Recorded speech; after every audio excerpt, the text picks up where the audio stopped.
अस्सलाम वालेकुम viewers, welcome in my YouTube channel practical civil engineers. Viewers, आज की वीडियो में मैं आप लोगों को ब्रिक्स और ब्लॉक के कंपैरिजन के बारे में बताऊंगा। यानी मैं आप लोगों को बताऊंगा कि आप लोगों ने ईंट सेलेक्ट करनी है अपने चुनाई के काम के लिए या आप लोगों ने ब्लॉक सेलेक्ट करना है।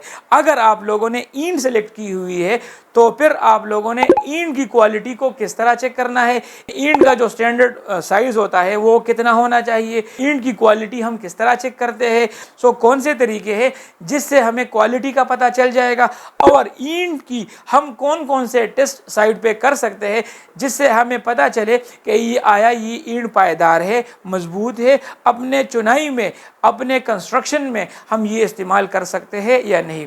इसके साथ साथ मैं आप लोगों को ये भी बताऊंगा कि ब्लॉक्स अगर आप लोगों ने चूज करने हैं तो ब्लॉक्स का स्टैंडर्ड डायमेंशंस कितने होने चाहिए, यानी ब्लॉक्स का साइज कितना होना चाहिए, ब्लॉक्स या हम हॉलो ब्लॉक सेलेक्ट करें या हम सॉलिड ब्लॉक सेलेक्ट करें, और ब्लॉक्स में होल्स या कोर्स कितने परसेंट तक होने चाहिए, ब्लॉक्स की क्वालिटी हम किस तरह चेक कर सकते हैं, और इसके साथ साथ मैं आप लोगों को ये भी बताऊंगा तो ब्लॉक्स के स्टैंडर्ड टेस्ट जो कि हम साइड पे कर सकते हैं वो कौन कौन से हैं। सो शुरू करते हैं अपनी आज की वीडियो। लेकिन वीडियो शुरू करने से पहले आप लोगों से गुजारिश है, अगर आप लोग चैनल पे नए हैं तो चैनल को सब्सक्राइब करें और साथ में बेल आइकन का भी ख्याल रखें ताकि हर नए आने वाली वीडियो आप तक पहुंच सके। सो शुरू करते हैं। सबसे पहले मैं आप लोगों को ब्रिक्स के बारे में बताता हूँ।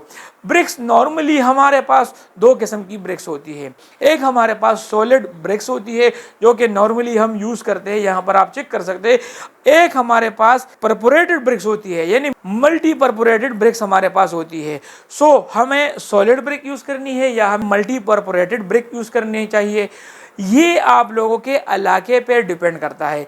आप लोगों के इलाके में जो ईंट आप लोगों को आसानी से मुयस्सर हो और आप लोगों को अच्छी क्वालिटी की ईंट सस्ते दामों पे मिल रही है तो आप लोगों ने वही ईंट चूज़ करनी है।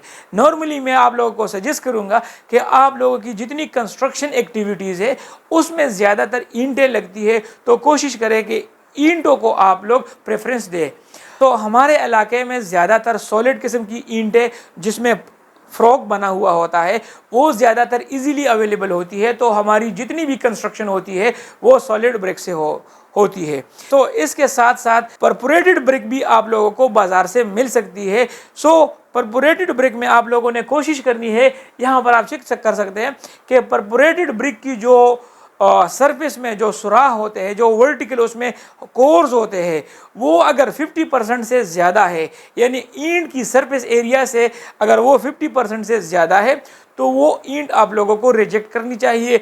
वो ईंट आप लोगों ने अवॉइड करनी है अपने कंस्ट्रक्शन एक्टिविटीज़ में और आप लोगों ने हरगिज़ इस्तेमाल नहीं करनी। अगर 50% तक है या 50% से कम है तो आप लोगों ने वही ईंट इस्तेमाल करनी है। इसके साथ साथ अगर आप लोगों की ईंट में हॉरिजॉन्टल होल्स है तो वो ईंट आप लोगों ने कंस्ट्रक्शन में इस्तेमाल नहीं करनी।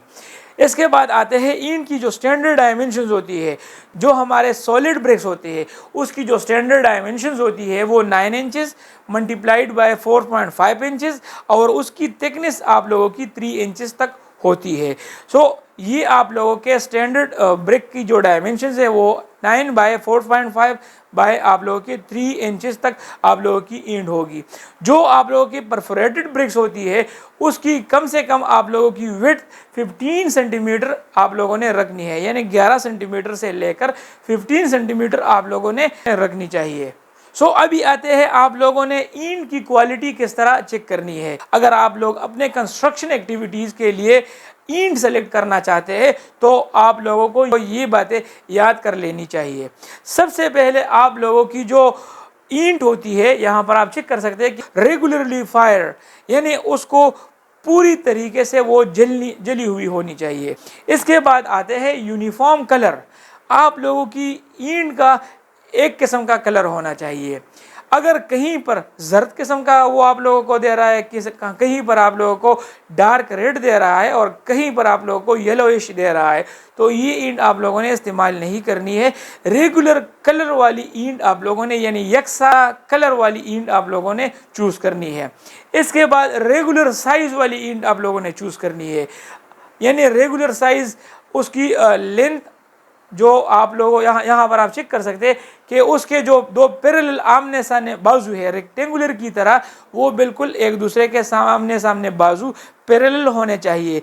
कहीं से वो निकली हुई हो तो वो ईंट आप लोगों ने क्वालिटी वाइज वो ईंट ठीक नहीं है।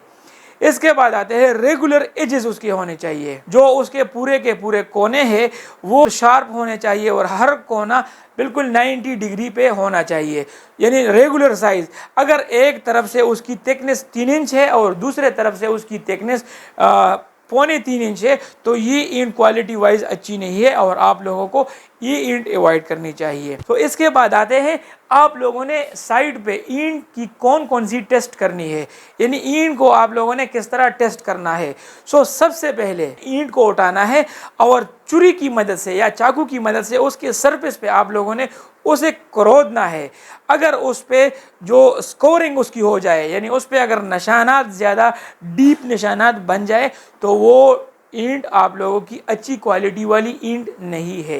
इसके बाद आते हैं आपकी जो ईंट आप लोग अपने कंस्ट्रक्शन एक्टिविटी के लिए लेके आए हैं, वो ईंट आप लोगों का 3 पॉइंट टेस्ट पास कर लेना चाहिए। यानी उस ईंट को 3 पॉइंट टेस्ट पास कर लेना चाहिए। यानी आप लोग उसके नीचे 2 ईंटें रख ले और 3 ईंट आप लोग कम से कम ये आप लोग टेस्ट कर ले। अगर इसमें 2 ईंटें पास हो गई और 1 ईंट फेल हो गई तो ये सारा बैच आप लोगों का अच्छा बैच है और ये आप लोगों ने कंस्ट्रक्शन एक्टिविटी के लिए इस्तेमाल कर सकते हैं। और अगर ये ईंट जिस तरह ईंट के ऊपर दरमियान में खड़ा हो जाता है और अगर ये ईंट फेल हो गई तो आप लोगों की ईंट की क्वालिटी अच्छी नहीं है। ईंट को 3 पॉइंट टेस्ट पास करना ज़रूरी होगा। इसके बाद आप लोगों ने 2 ईंटों को साइड पे उठाना है और उसको आपस में टकराना है। अगर इसमें मेटालिक बिल यानी जो रिंगिंग साउंड होगा, अगर 2 ईंटों के टकराने से रिंगिंग साउंड प्रोड्यूस होता है तो वो ईंट अच्छी क्वालिटी की कंसिडर की जाती है। तो इसके बाद आते हैं ब्लॉक की तरफ। यानी तो आजकल ज़्यादातर कंस्ट्रक्शंस में ब्लॉक्स भी इस्तेमाल किए जाते हैं। ब्लॉक्स की सिलेक्शन में आप लोगों को कौन कौन सी चीज़ें देखनी चाहिए। सबसे पहले आप लोगों ने सेलेक्ट करना है जो आप लोगों के ब्लॉक्स होते हैं उसमें अगर 2 कोर्स होंगे, बड़े बड़े 2 कोर्स होंगे, जिस तरह आप यहाँ पर चेक कर सकते हैं, उसकी स्ट्रेंथ कम होती है और उसको दीवार बनाने और सीज़मिक का लोड वो ज़्यादातर बर्दाश्त नहीं कर सकते। तो आप लोगों ने कोशिश करनी है कि 2 कोर्स वाले ब्लॉक को अवॉइड कर लें। इसके मुकाबले में आप लोग 3 कोर्स या 4 कोर वाले ब्लॉक आप लोग लेके आए, जिसमें आप लोगों की जो कोर की सरफेस एरिया है वो आप लोगों की टोटल ब्लॉक जो आप लोगों की ब्लॉक की सरफेस एरिया होती है, आप लोगों की कोर की सरफेस एरिया 50% से ज़्यादा नहीं होनी चाहिए।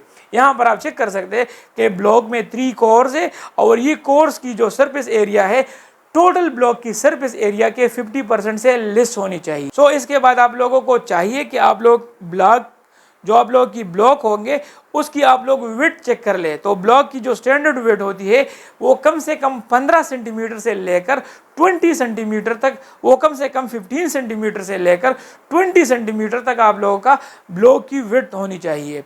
और आप लोगों के ब्लॉक के जो साइड वॉल्स होते हैं, इंटरनल और साइड वॉल्स जो होते हैं वो कम से कम 3 इंचेस के होने चाहिए।